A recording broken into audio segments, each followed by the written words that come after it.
Living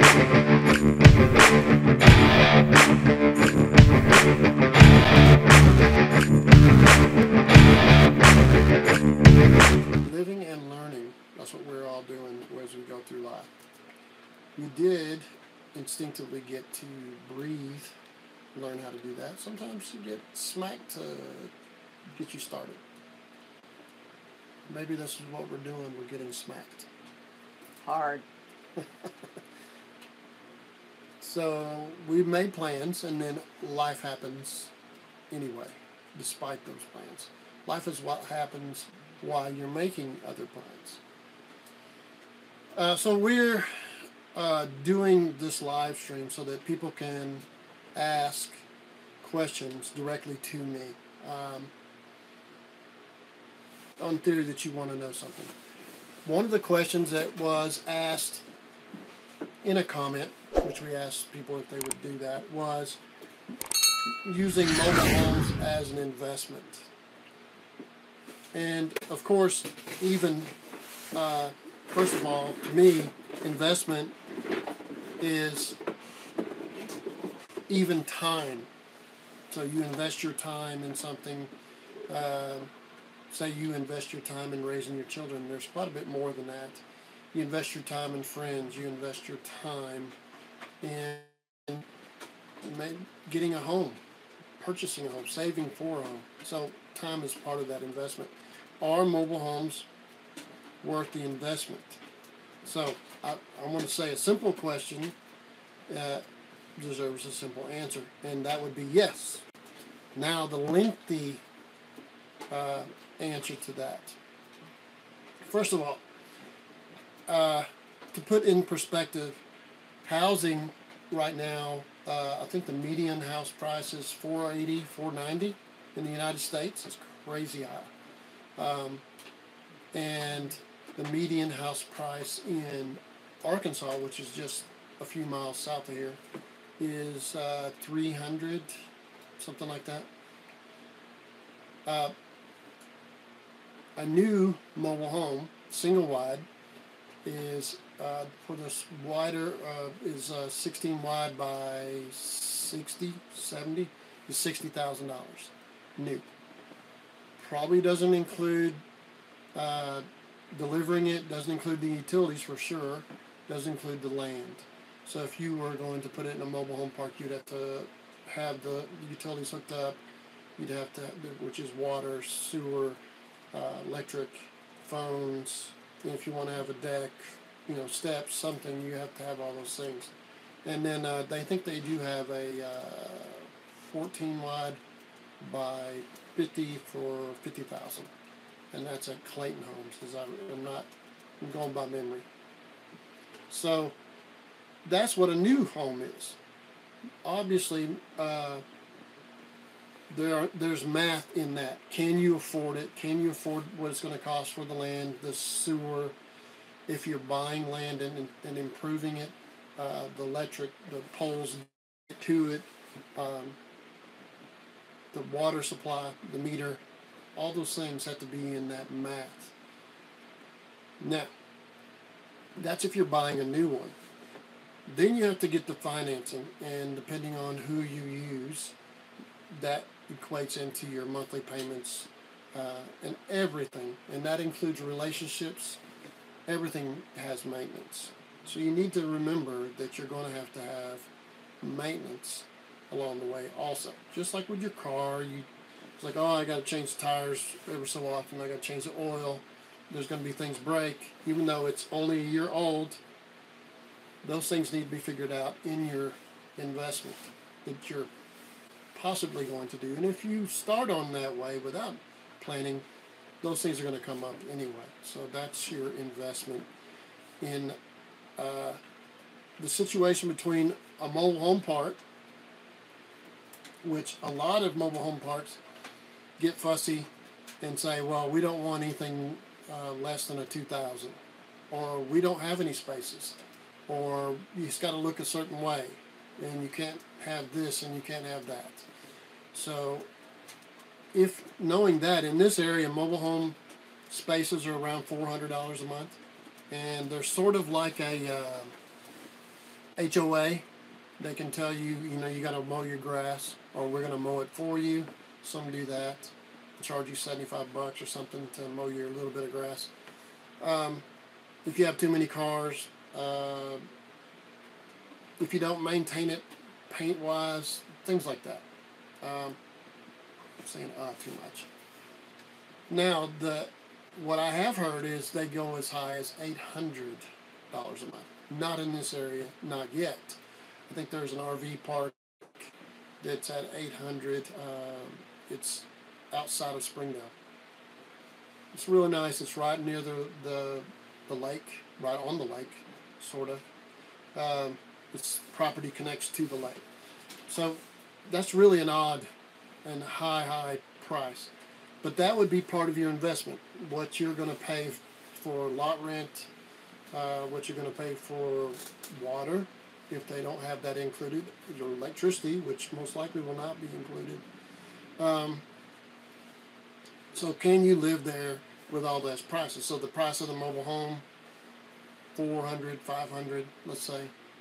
And then you're going to have utilities, say, try to get those included. So you're going to have all that math. And then it's going to be the lot rent added to it. So you're now at 800 to 1,000. May not be what you want to do. You have to decide. Now, rent in this area, say Arkansas, Northwest Arkansas, it's $1,200 for a small house, $950 for a one-bedroom apartment. Yes, there are exceptions to that where you got to fix it up and you can get it cheaper. So is that a good choice? That's going to be up to you deciding on your budget, your /investment. A lot of people have chosen, as a matter of fact, I know of a company that owns 3 mobile home parks in this area. I think they have hundreds of mobile home parks, but they're on the penny stock, and they're a huge company. What they do is they sell new mobile homes to people that are on their lots. Now, those mobile homes, you're not going to be able to move them very easily. I haven't seen any move. They may not allow you to do it until you got it paid for. So now you're sitting there, and you're going to be making payments to them, and if you don't, then they're going to own the lot and the house, and back to selling it again. That is something that I've seen more than one mobile home park owner do. Instead of taking on the responsibility, now we're going to talk about a used home. That mobile home park owner would say, I don't rent, but I can owner finance this mobile home to you. That means you take on the responsibilities of the maintenance and the repairs. And that ends up being a better choice for them because they don't have to deal with any kind of repairs. Now, that is just somebody who's thinking about buying a new home, and that would certainly be some investment. You have to have down payment. You would have to have the ability to pay for the utility hookups. Maybe that could be included in the financing, but that you're going to pay on that for 30 years, 20 years, 15. You're going to be paying on that, so you might want to see if you can pay for that up front, however much it's going to be. You never know. It's a kind of a wild card until you get it, that place that you're going to go to. Now, if you're going to buy land used, so you take your new home and you're going to go to property. Now you got to deal with having the septic tank put in, the water, all the things we talked about. And what you might consider is buying a place that already has all those things, but the house fell down or it's not very good. It's in terrible shape. Nobody wants it. Oh, you're going to have to tear down that mobile home or that old home. Perhaps that place already has electricity, most likely. Already has water, most likely. Maybe a well. Already has a septic. You'll need to check that. So I tell my boys a lot of times what they need to do, plan for the future. My boys are young, 23. is that they should look into finding an old mobile home that's in bad shape and maybe purchase that land with all that, 1 acre, quarter acre, not likely to be quarter acre, but say half acre out in the country, even out in the woods, and it has all the utilities already there. But people don't. They like, oh, that's a piece of junk house there, but yeah, but the utilities are there. That could be $12,000 for the septic tank. It could be $4,000 or $5,000 for the water, for the meter and the getting the water line there. You may have to pay for a pole or two to get to where your setup is. You may have to have the land leveled. All that, many thousands of dollars has already been done. All you got to do is, if you don't want to fix that mobile home, is remove it and then move your new mobile home there. Now we're into, quite often you can get that property cheaper because nobody wants to deal with that mobile home, that ramshackle mobile home or falling down house, maybe even a burnt house. I know I had a company pay me go 4 hours away to Little Rock to help set up a brand new double wide, and the house had burned down, and they were using the utilities off of that. So it was a big house. It was like 80 plus. I think it was one of those rare 90-foot long double wides. So that's a good example. That house had all the utilities, and I know it had a septic tank. That's another story, because I fell into that septic tank. Didn't know it was there. Nobody did. I was backing up the truck, and bulldozer had been running over the top of it.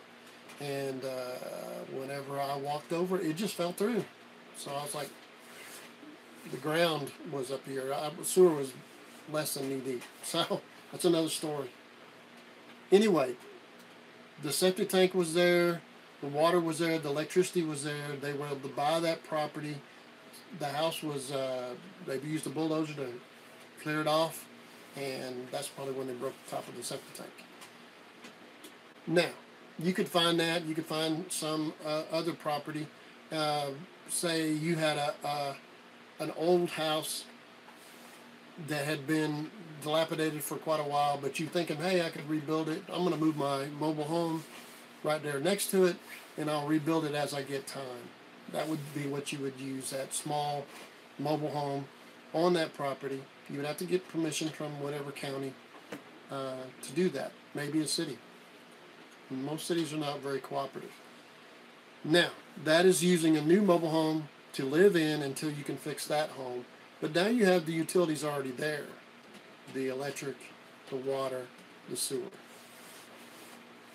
That might be something you could do in your math.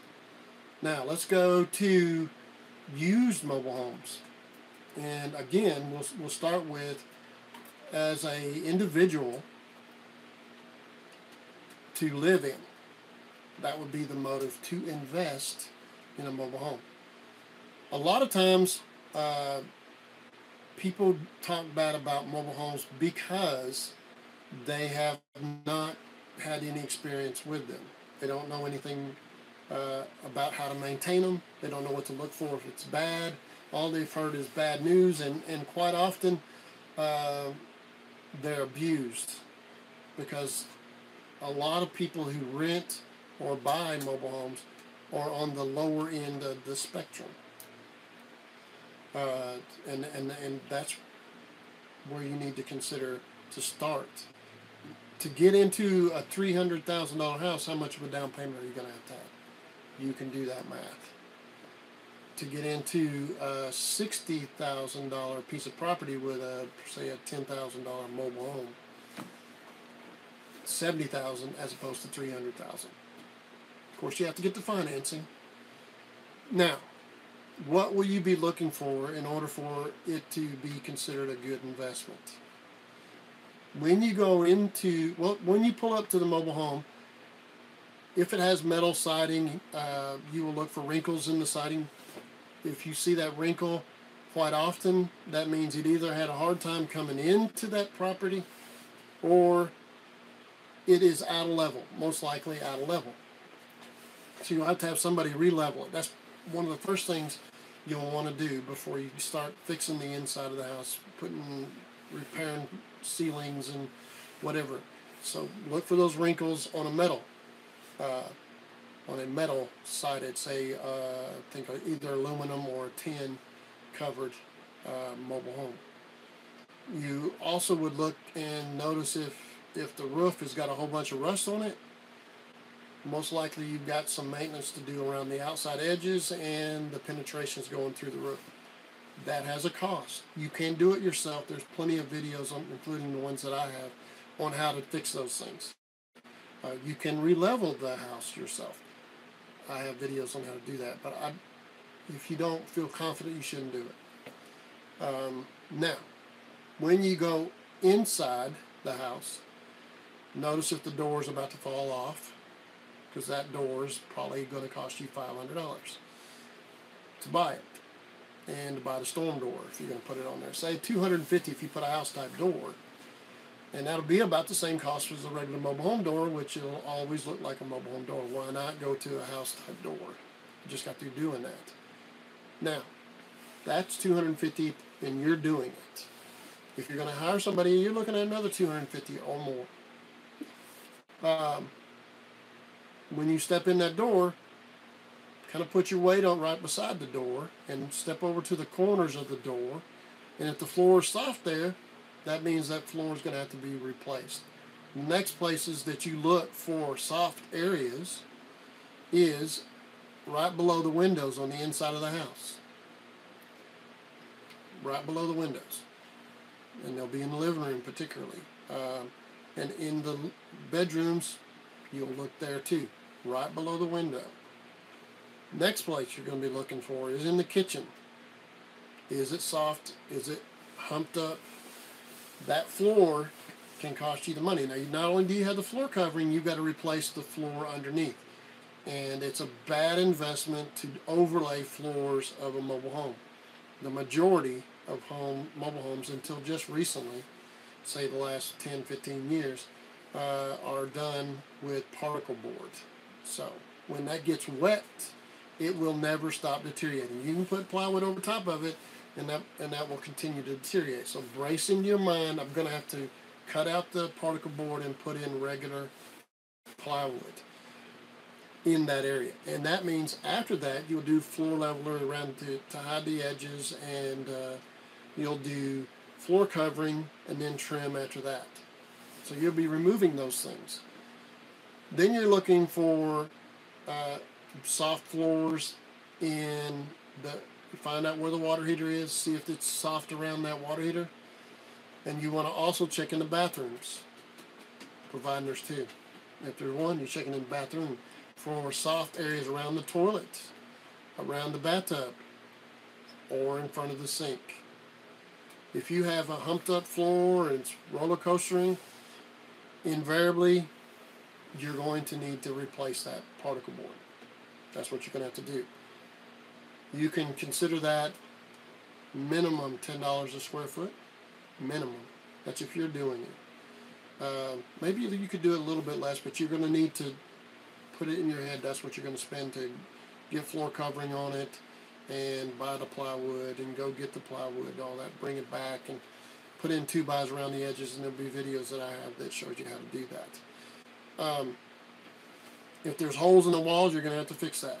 It's not 1/2-inch drywall, it's 3/8 drywall. If there are broken windows, you're going to have to look for that. Quite often, if you see a mirror on a wall, say a hallway, there's a mirror on the wall, just like, why is that mirror there? Invariably, there will be a hole that they covered up with that mirror. Look at the doors. See if they're coming apart at the bottom, or they're all busted around the doorknob. Look at the top of, now you're going to look up at the ceiling. Do you see stains along the wall where the ceiling and the wall meet? So if you do, that means the roof has been leaking. Not necessarily right where you see that stain. There quite often is plastic that runs underneath whatever ceiling. Say there's a cardboard-like paper ceiling, and there's all kinds of, some drywall. The newer ones have drywall, sort of like a house, but there will be a plastic vapor barrier to hold the blown insulation in before they do that.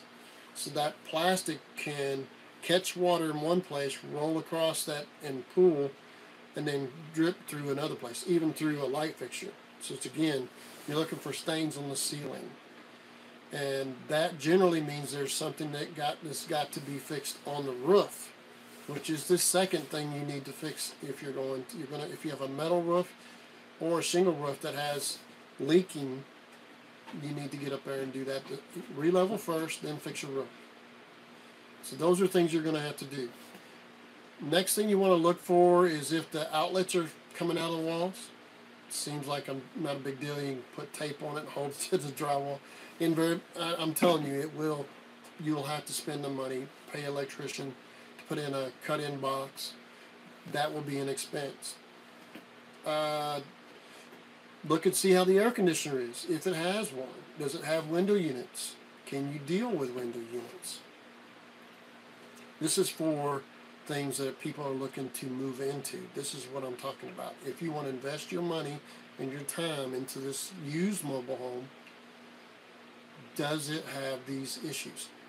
One thing that a lot of people have misunderstood is they bought a house and they can't understand why the floors are buckling up in the living room. There's no water there. Well, I can give you two scenarios why that's happening. One is a water line going from the kitchen to the bathroom has been chewed on by a mouse, and it sprays water into the bottom of that floor, wrecks the floor, or just even holds the water down the bottom of that plastic barrier. If it does, it just holds the moisture there, and that bottom of that particle board starts warping up. Another one would be, and this is something you need to check, is because a house has skirting on it, which that's another one you want to look at, is you need skirting. And I recommend a metal roofing or metal building type metal, and put a skirting around it to keep animals out and to keep the cold weather from changing the feel of the underneath of the house. When you look underneath this home, which you're going to do with a light, look and see if the insulation's down all over the place. You're going to have to spend the money to put that insulation in and protect that mobile home floor, which I was just talking about. This mice might chew on a water line. Now I'm going to talk to you about moisture coming from the ground hitting the bottom of the particle board. If it doesn't have the insulation, you're going to need to put the insulation in. When you put it in, you want to put some kind of a vapor barrier. I've been using house wrap from Lowe's. The DuPont stuff is a bit more fragile, even though it's more expensive. The Lowe's stuff has weave and it's fiberglass. It'll hold up. You can roll a piece of. I've got a video on how to do that.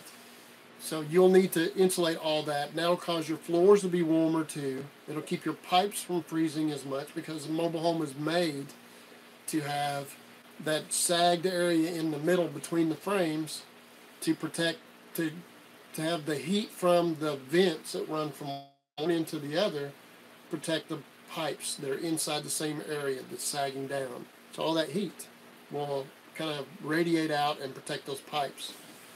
If the insulation's not there, it's not doing that. So that's one of the things you're going to be looking for.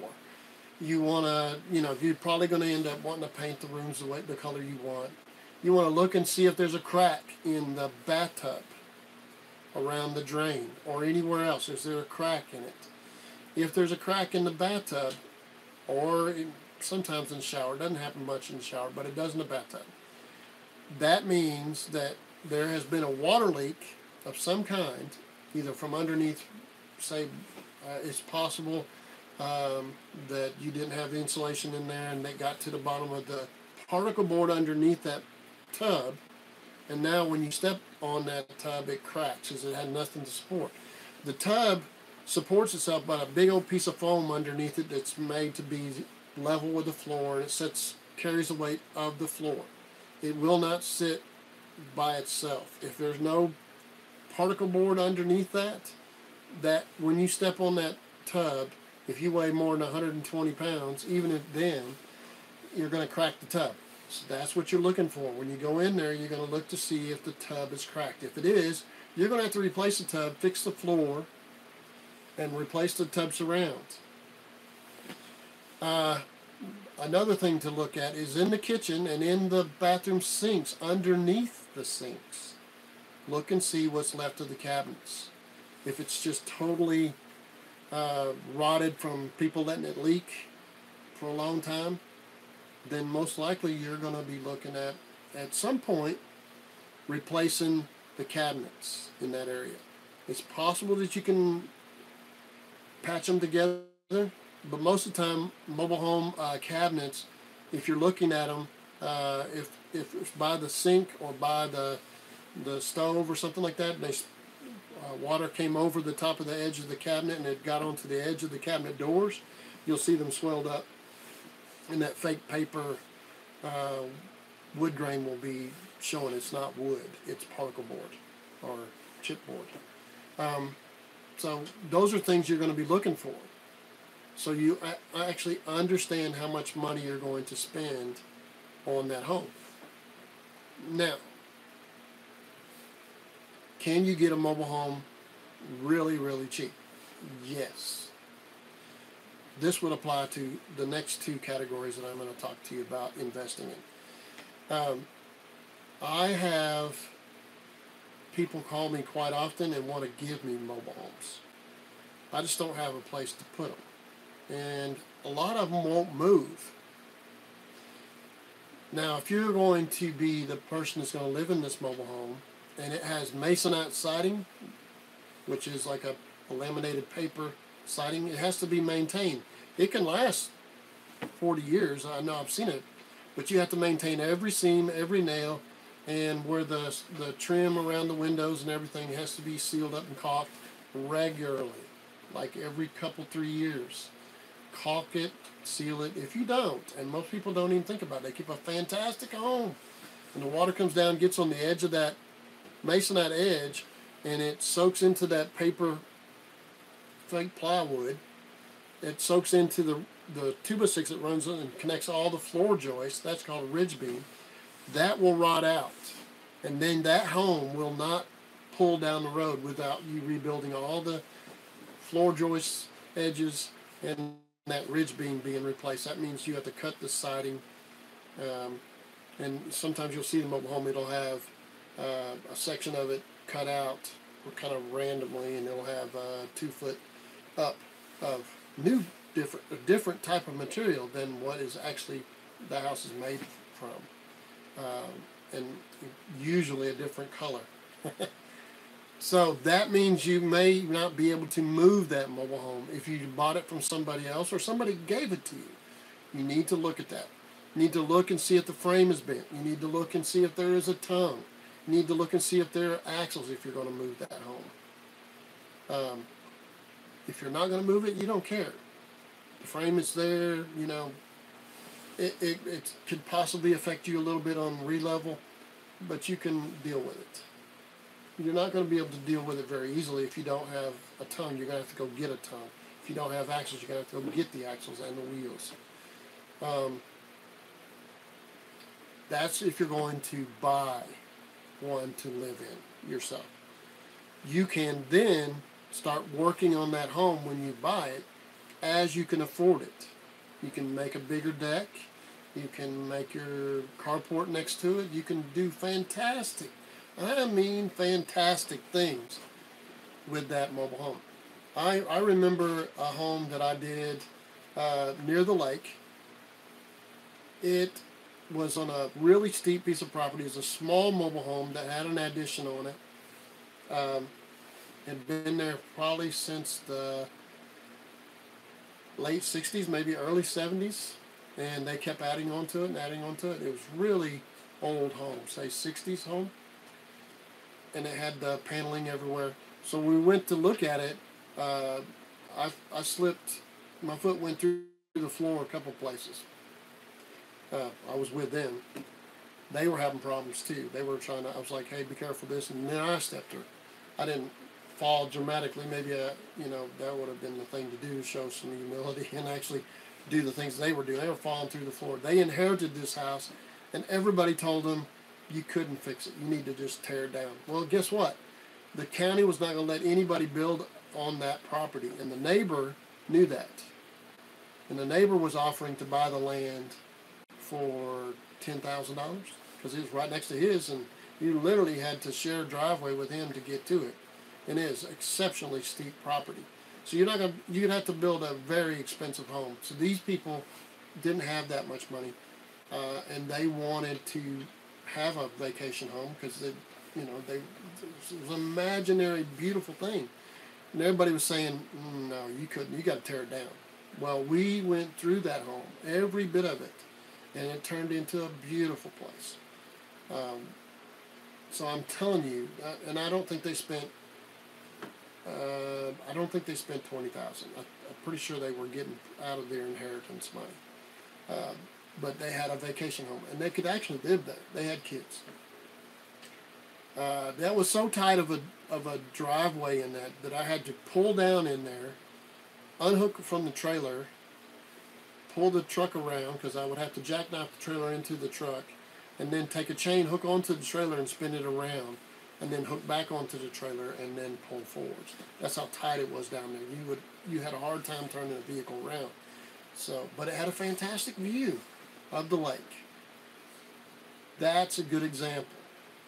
They were trying to say you couldn't do anything with it. It's going to cost you a ton of money to get all that stuff hauled off, and we end up fixing it. That's what I'm trying to tell you, that you can do those things and make it at your pace. As long as you can find a room or two that you can live in, a bathroom, and all you have your utilities, you can fix it up at your pace. That's if you're wanting to live in it. Double wides have their specific little problems, but as a rule, everything I've just told you, you're going to be looking you're going to be looking for those issues. Water leaks. You're going to be looking for trim in the middle that's coming down. Don't mean that the house is coming down. It just means the trim was fastened on as quickly as possible for that person that got paid $400 to trim it out. To trim all the doorways and all the way down through the living room. Don't worry about it that it's got the middle hanging down, the trim there. That's not actually what's important. That's just covering up the two pieces that are there, the two halves. Okay, so hopefully I've given you enough information to understand there is math in all of it. What your payments are going to be, what your expenses are going to be, and you really ought to think about your relationship with whoever you're with. If it's not a good relationship, if you're not if you don't think you can handle it, that can easily cause your divorce or your relationship to end. So you need to think about that. Talk it over really good. Don't be pushing somebody into something they don't want to do. But it is a good choice because you could probably get into a piece of land, a small piece of land out in the country, and a mobile home for $20,000 that has all the utilities on it. I promise you, the land and utilities are worth more than that. And people ignore that. It's a really good investment for a very young couple if they can hang in there and stick together through the thick and thin, and each one understand their strengths and weaknesses and get through that. Now, what would that house be worth 4 or 5 years down the road if you fixed it up?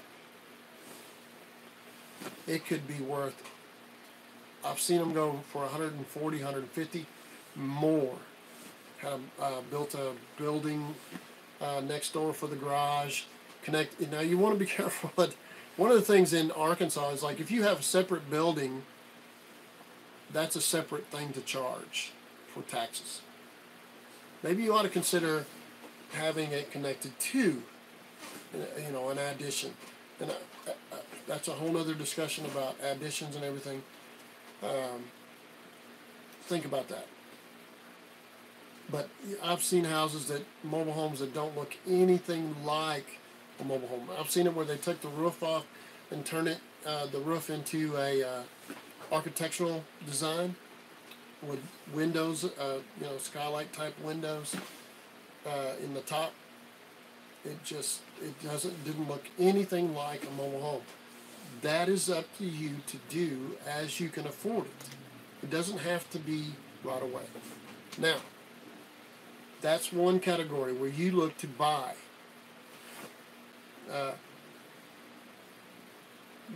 And you're going to live in it.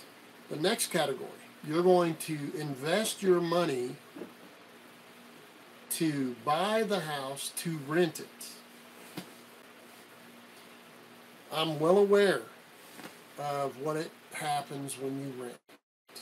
I'm going to explain to you the same things. What are you going to be able to rent that house for in that area? It is a mathematical equation. Are you going to be able to tie up $20,000 in it? Are you going to do your work yourself? How much property is with it? And how much is that property going to grow in value as time passes? So replacement value is what we talked about. A new home is anywhere from $50,000 to $60,000, and then it goes from there. Double wides can go $250,000 more. They have some really nice double wides now, but that's not including the land. I will tell you this: new mobile homes sell more when interest rates are higher. That is because of a mathematical equation of the square footage that you're getting for what price. And you're going to get more from a mobile home square footage, and you can go over and talk about it with the finance person. But you're not going to have the same quality. Now, when interest rates are lower, the margin is only 100 to 2 different. But when you have in the 80s, I think it was up to 17, 18, 19% interest. It can make a big difference, 50, 60,000, 75,000 or more. That can make a big difference in your payments. That from a double wide to a brick home. When the interest rates are low, it's so small a difference that you're going to go to the home.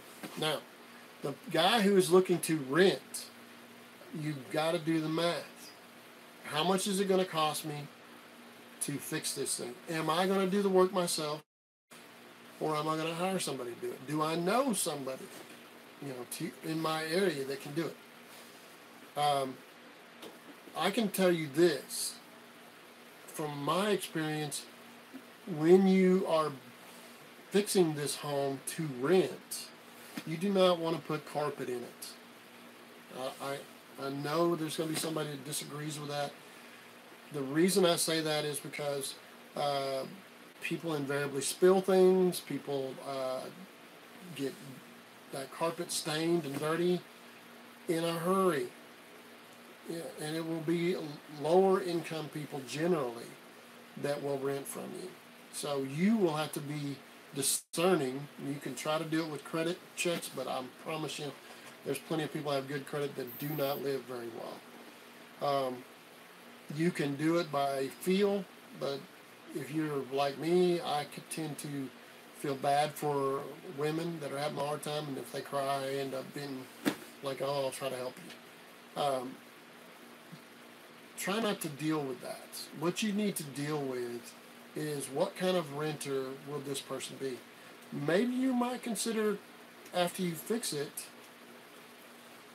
I'm going to owner finance it. They literally have to have some investment, so they would have a down payment, and they would be responsible for the repairs. You would have some kind of agreement, hey, you can't haul a whole bunch of cars onto this property without talking to me, that kind of thing. You can't have a big stack of garbage, that kind of thing. So I'm going to tell you that you're going to do things inside that house that are going to be durable, not carpet. You're not going to provide, I'm going to suggest this, you can do what you want. You're not going to provide the refrigerator, the washer and dryer, because now you got to maintain those. Your air conditioner, window units. you're gonna, you have to decide which is it easier just to replace a window unit in a room, or replace the air conditioning setup itself. That can be a 4 or 5 thousand right now for a mobile home. That's on the cheap side, I believe. So, if you're renting, who are you renting to, and how much is that rent going to be? There's the money that you're looking at.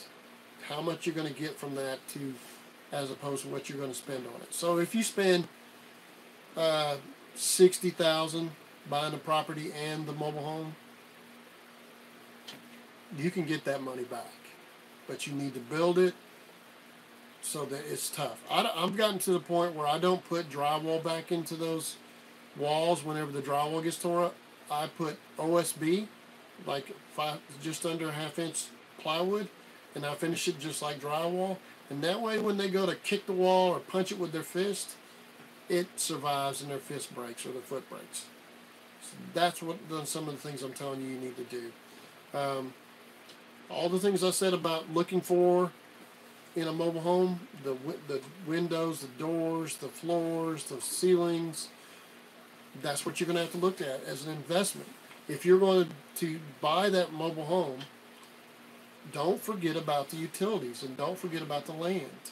Don't forget about all those things that add to the value and looks really bad as a mobile home. I promise you that mobile home can look better. As a renter, you're looking to get into a home that you can afford. And I am telling you, inflation is eating up people's income, and they are going to look for rentals that are affordable. Like in my area, 5-6 years ago, $700-800 is what you're going to get for a mobile home. It's not that anymore. You're getting $1,100, $1,200 if it has a decent neighborhood and it has a yard. That's not unusual.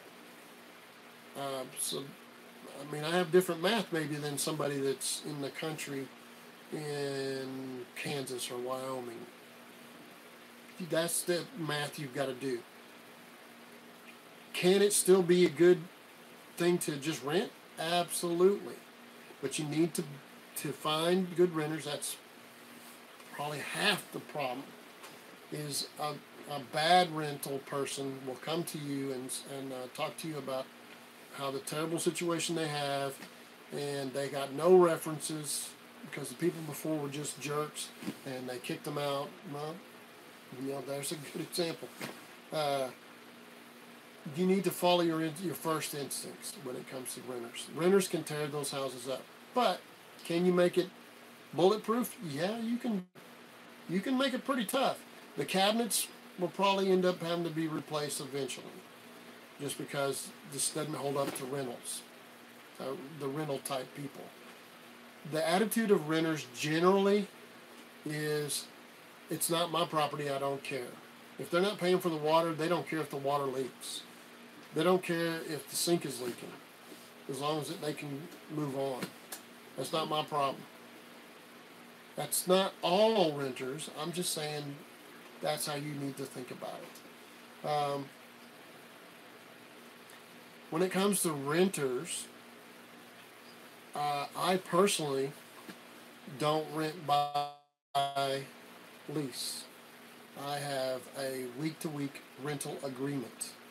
That is, if you want to go, you can go. And if I want you to go, you will go. So it's week to week. You can pay by the month, but it's week to week. So if you start selling drugs, or you start not wanting to work anymore, I know. If you have a divorce and you kick your husband out, or you kick your guy out, or you kick your girl out, and you can't pay rent because you're too drunk or too high, whatever, I know. You might consider that if you're renting. Get to know those people and see if you can't be the best renters I've seen. And it really, in my experience, it is single older women. I don't think HUD housing is good because I've had a lot of bad experiences. Usually HUD housing, guaranteed rent, you have to pass inspection, which you can do in a mobile home. But the problem with a lot of the HUD people, and it's usually like a single woman with a grandchild that she's raising, as soon as the inspector leaves and they sign the paperwork, hey, you're in, here comes this son, daughter, and that person ends up being the pariah of the whole neighborhood, the person who steals and gets in fights and feuds and fusses with everybody. I had a lot of bad experiences with HUD. Let's see, I'm in northern Ohio. I recently purchased a mobile home park. I'm remodeling a few of them now and need to install heat only. What do you think about wall hung gas vented heaters? That's the best way to go for heat in, and then particularly for when you lose electricity in one area. Say, and Texas just went through a bunch of that. That means that you got heat even if you have no electricity. I've done that in every rental I have. Invariably the problem is they don't always want to fill the propane tank. So I'm thinking about just going ahead and put the propane tank in it and just charging them per the month or per the week, whatever. I'm end up Subletting. thinking about putting the electricity in my name and having them pay the electricity to me. That way we don't have any power in their name. They could stay there without paying me. I would go ahead and have the electricity. But that would probably do the same thing. Vent-free heaters, I don't know why more people don't do it. I think some of it is a fear that it's going to kill me because it's going to suck up all the oxygen in the house. Vent-free heaters have had since the 70s oxygen depletion sensors in them. So nobody's ever died from that. Yes, that's a good idea. Now I want to get back to go beyond and maybe say, let's give you a scenario. Say the person who moved into a house to own for himself, he moves in, he said, I'm going to rent this house and we're going to move into another one. That would mean the same investment ideas and thoughts would go from that person who bought the house originally, and he's doing the same thing as the person who's buying the house separately. Except that you did the work yourself or you hired it as you could afford it done. Now, the final one, can I buy a mobile home, double wide, single wide, to buy it, fix it up, and then sell it? Yes, you can. It is a good investment if you do the math. If they're asking too much for, and you're going to have to spend the money that we've been talking about, all these different areas, you're going to have to spend money on things that we talked about that you shouldn't do in rentals. Like you would be putting carpet in there. You would be putting in a washer and dryer and refrigerator. What I have seen done in houses and mobile homes is I have seen them use rental furniture and rental refrigerator and such until that house sells. But you're going to use softer materials, things that are nice and comfy, curtains and things you're going to have to provide. Whereas a rental, you wouldn't do that. You wouldn't put carpet in it. It's not a good idea. But if you're selling it, nobody's going to mess it up until you sell it. Yeah, you can do those things, and that'll make it more attractive. Again, in real estate, curb appearances, everything. I mean, they say the first 3 rules of real estate is location, location, location. After that, it's curb appearance, and then it's kitchen. So if you're selling, your curb appearance is fantastically important. How much money are you going to spend on that house to make it look good when you pull up to it? That's where the woman is going to be focused, what it looks like. And then the next thing she's going to be focused on is what does the kitchen look like. Okay? The rest of it's going to be, how does the house look, and how I might have to do a whole bunch of rearranging how I think I'm going to live. You're going to have to get used to those things. But you can sell that property. You're going to have to spend a different type of budget. You're going to spend more money on carpet, maybe buy cabinets if the cabinets have been abused. And you're going to find softer colors to paint and maybe up-to-date exterior paint, make it look good, a nice deck, a gravel driveway. Do all those things that make that house look really nice, just like you would in a regular house. Can you make money? Yes. Is it a good investment? Yes. You have to do the math. You can't just say, oh, it's got 3 bedrooms and 2 baths, and let's go ahead and see if we can sell it like this. You're going to have to spend some money. And I can go on and on about what each individual thing will cost. But, you know, if you're thinking about 70 grand just to get one there, and then you got to hook the utilities, and you don't own the land when you buy that mobile home for 60 or 70 grand. Think about it. There's a lot of area that you can invest your money and have a return. And then look around there, see what double wides and single wide mobile homes have been selling for. What did they look like? Those are things that are going to tip you toward investing. You can change the siding. You can, if it has metal siding, you can change it to vinyl. If you have metal siding, you can change it to hardy board. If you have masonite, you can take that off. You can go over the top of it with vinyl siding. Those are all things you can do to make that house look more like it would be presentable to sell. Buying a mobile home park. That is something that I've had discussions with several people. I actually do work for a gentleman that has 2 in this area, and he has 2 more in Little Rock, which is 4 hours away. You need to know the math in that also.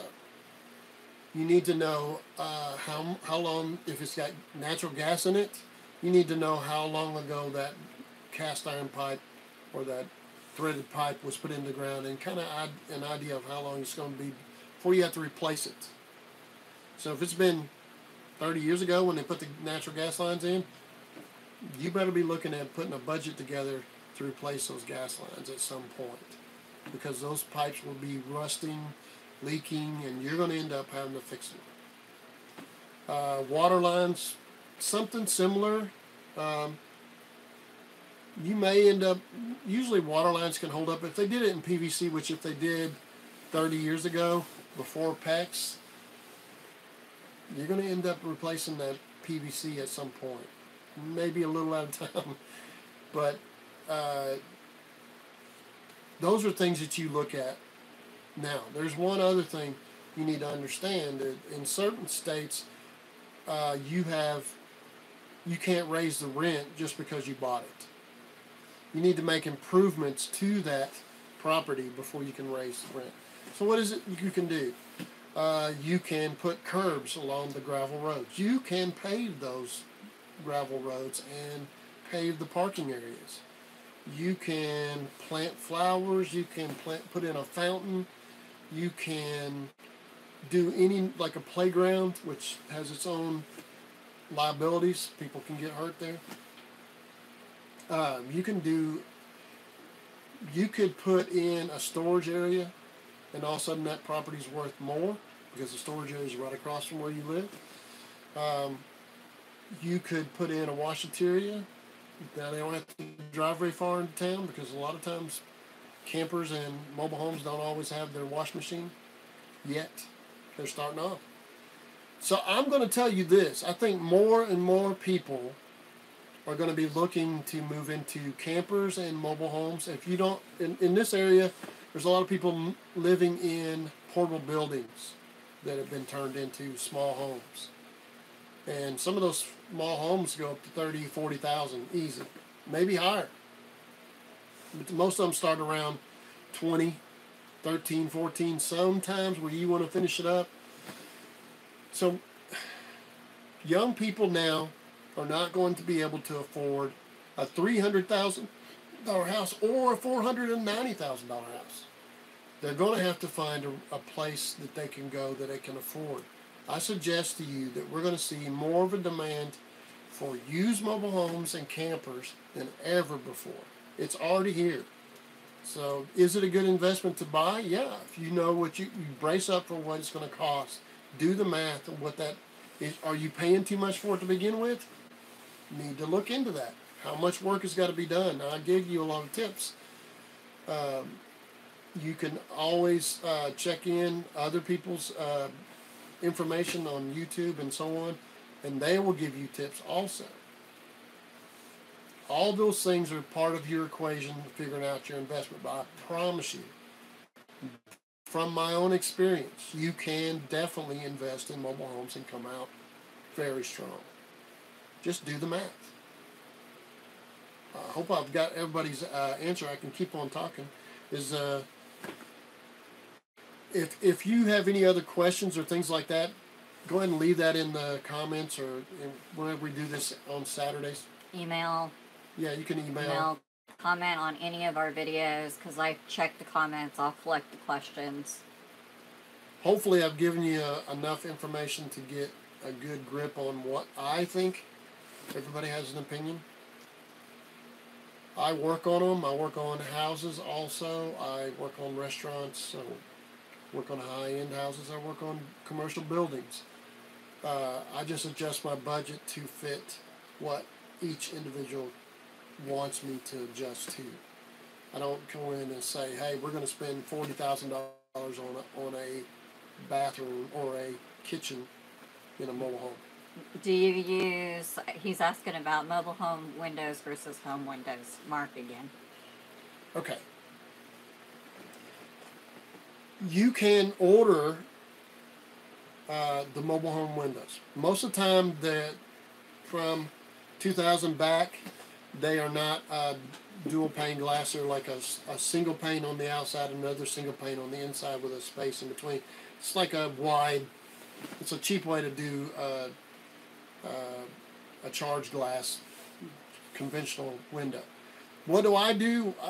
Generally, I try to put in house type windows.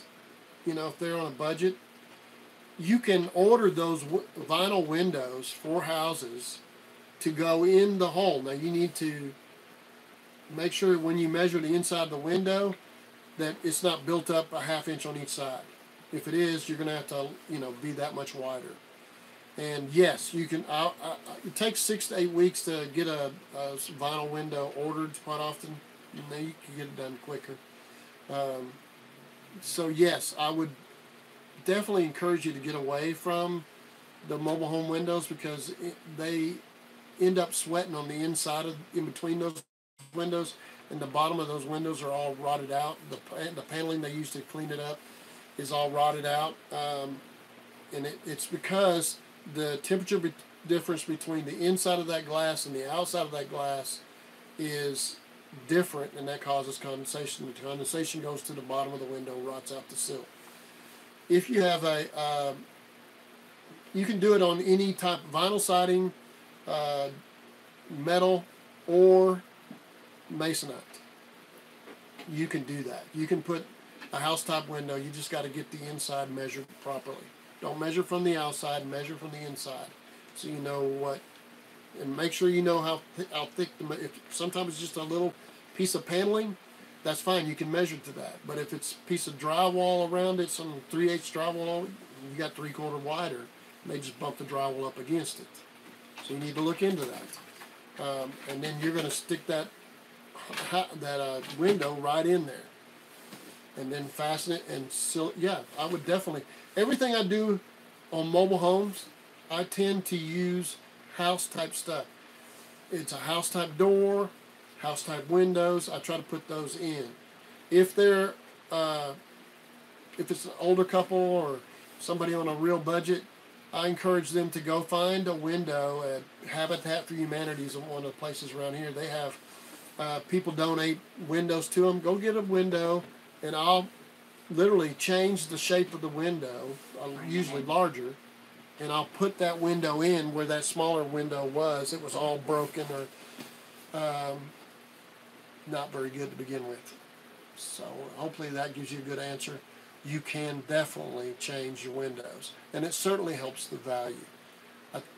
one of the places I go to, and they give me a good price, is around $150 a window for new windows, 175. That's pretty good. Now, it seems like just yesterday they were at 100 and a quarter. One of the things that you might consider is if you're going to change the masonite or the metal siding, you get that window house ready that has, you could have it where it has the gap around the sides to make it vinyl ready. Now you can use that for putting vinyl siding over top of masonite or over top of metal. So that would be where you want a vinyl ready window. It answered him. Okay. One of the things you might consider doing too is a metal roof, but that would not be part of. You don't have to do that. It is an upgrade. I'm not sure. It should help on the sale of the house if you're buying or investing in a mobile home to resell. A metal roof would certainly help, and I usually put insulation to protect the roof so that you don't get condensation again. We're talking about the difference between one side of the metal to the other. Put a metal roof on. It should improve the value of the home to a bank or to a buyer. For a rental, if you do, I use elastomeric coating and tar first on the edges and clean it all up and get all the loose stuff off. And then I use the white stuff to keep everything preserved. You're going to have to do that about every 3 years. So $200 and something for the materials, and I guess the prices are going to go up on that. And you're going to have to do that every 3 years plus the labor to do it.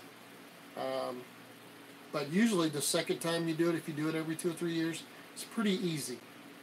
You got less and less to do each time. Your coat, that elastomeric coating, that white coating that they sell at Lowe's and Home Depot, it really does a good job. But you don't want to go 5 years or something. Well, I had this mobile home all these years and never did any of it. Well, what you did was that it leaked along that edge, that gutter that looks like a little tiny gutter there. It's actually not much of a gutter. What it does is hold that metal roof on, and it leaks beside that and runs down whatever siding you have, which is metal or masonite or vinyl, hits the particle board, and then it wicks back 3 feet sometimes. That water coming down that wall hits that particle board and wicks back. So you are dealing with damage on the inside. You don't even know it. You can't see it, maybe. So seal that roof regularly if you're not going to put a metal roof on it.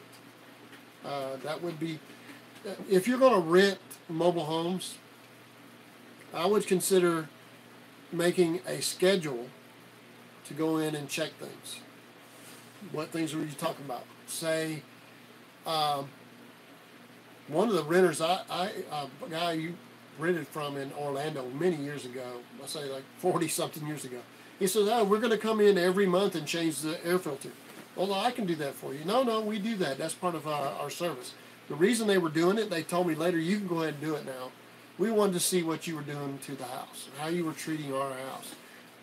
There's your reason to go into the house, see how the renter's doing. And to make sure that air conditioner's not being strained / heater by nobody changing the filter. Believe me, I have seen this many, many times. You have that reason to go into the house to see if the house has got a dog in it that you didn't know about, cats that you might smell when you get in there but you can't see. I've even heard stories of people having potbelly pigs in there, and you didn't agree to them to have that. Well, now you have a reason to go in there. It's in the agreement that you have with them, but you're going to change that filter. So that's part of the maintenance. When you're there, you're going to be looking underneath the sinks, make sure they don't have a leak that they didn't know about. They're never going to tell you, I didn't know, is what they're going to say. But that would keep your cabinets from being ruined and the floor being ruined.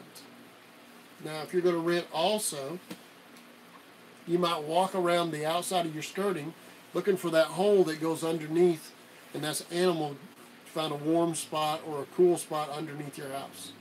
Okay? I've seen it where renters have taken off the skirting in the back of the house to let the dogs in or the cats in. That way they have a dog house they don't have to build.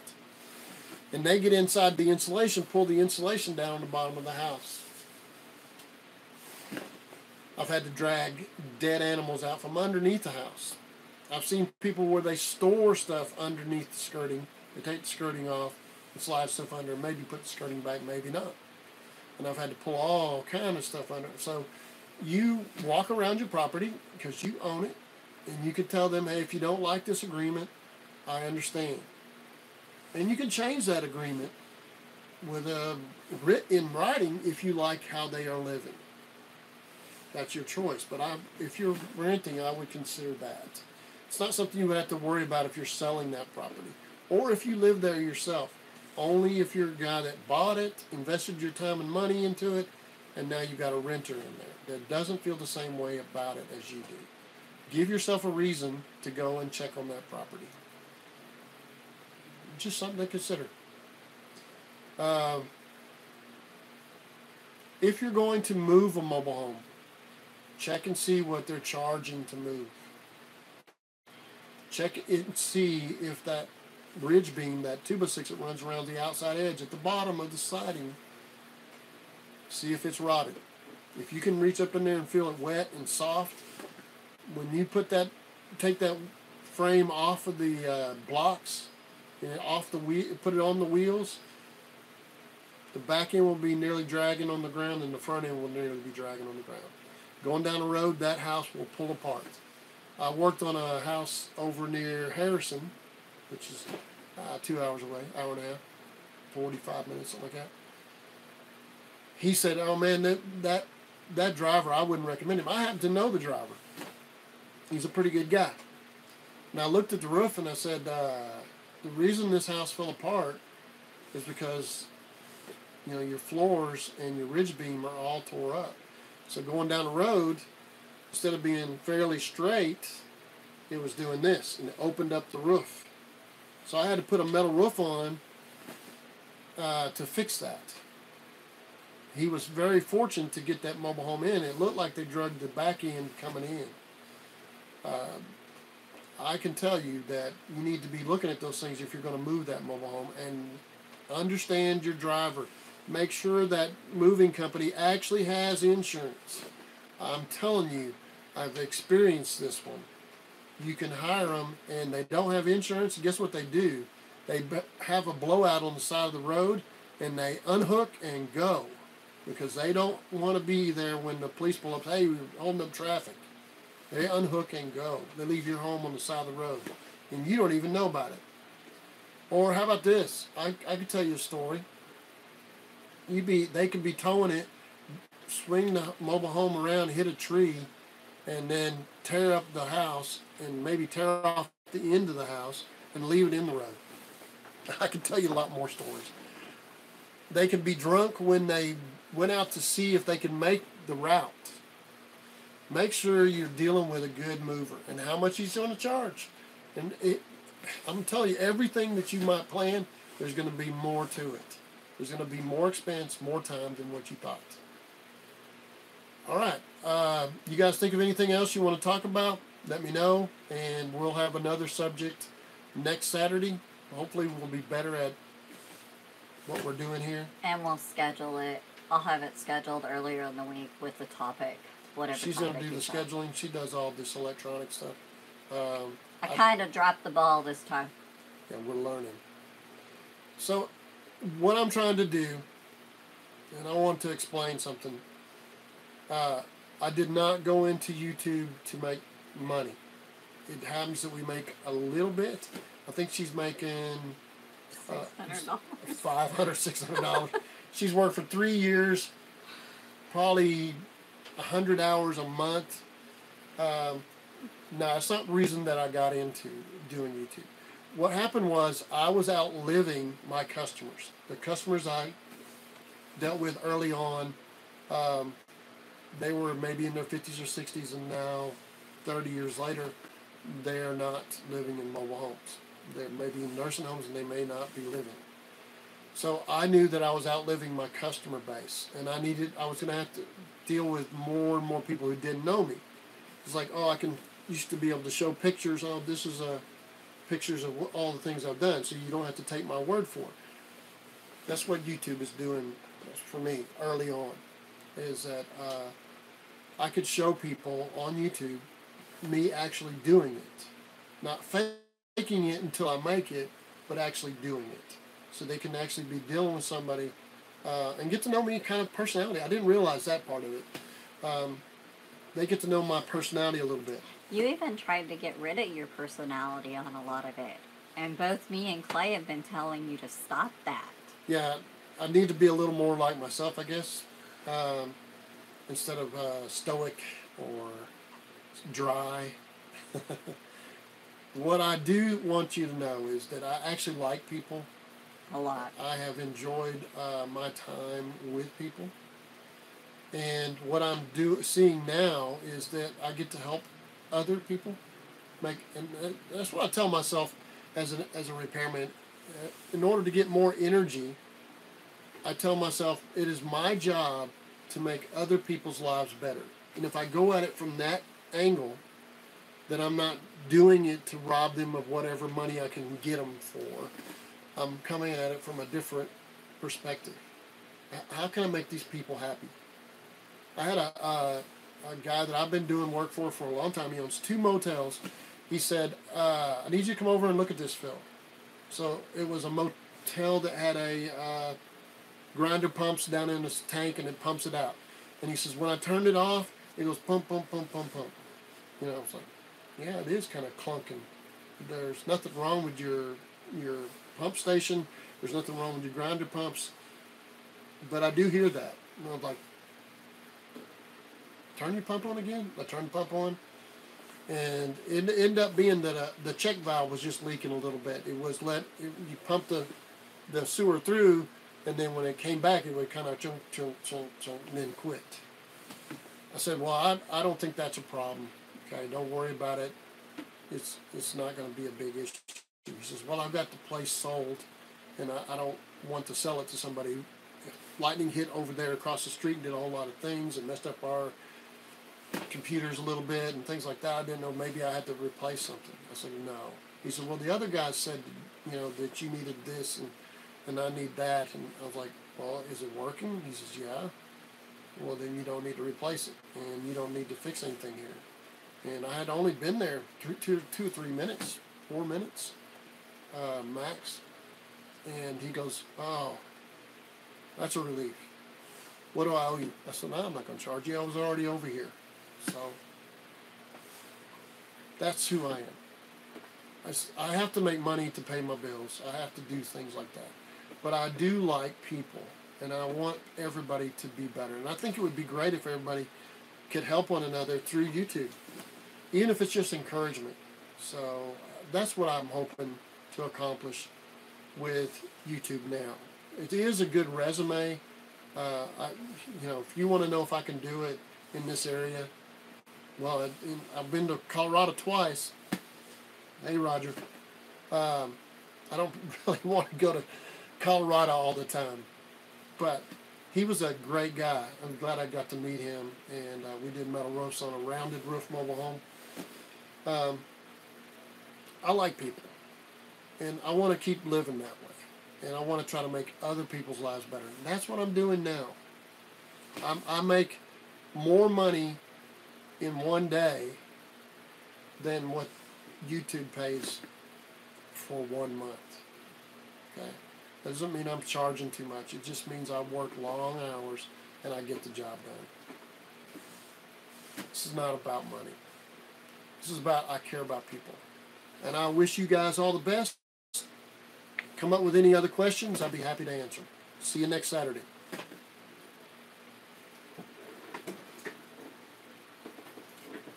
Don't even want to turn it on.